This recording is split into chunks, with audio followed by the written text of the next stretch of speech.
Ahfanıgı yüreği aktır, saylanır yar yeketektir. Kara beri bu sözüm haktır, senin özü yarım yoktur.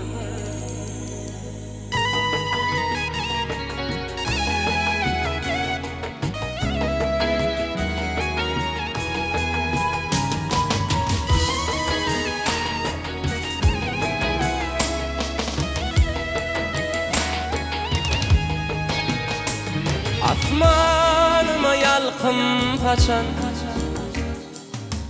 gözlerime sarılı bakan,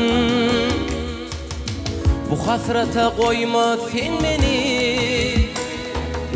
söyle sözüm aydanla gönül. Ahfanıgı yüreği aktır, saylanır yar yeketektir.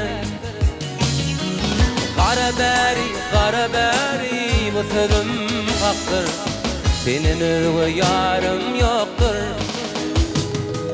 Ahfanıgı yüreği aktır, saylanır yar yeketektir. Kara beri bu sözüm haktır, senin özü yarım yoktur.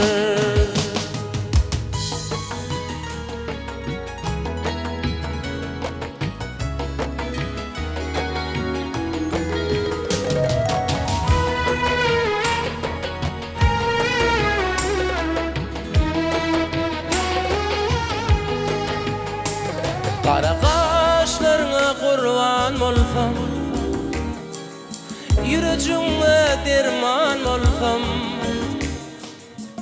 hasrete koyma sen beni, söyle sözüm aydanla gönül. Ahfanıgı yüreği aktır, saylanır yar yeketektir. Kara beri bu sözüm haktır, senin özü yarım yoktur. Ahfanıgı yüreği aktır, saylanır yar yeketektir. Kara beri bu sözüm haktır, senin özü yarım yoktur. Senin özü yarım yoktur,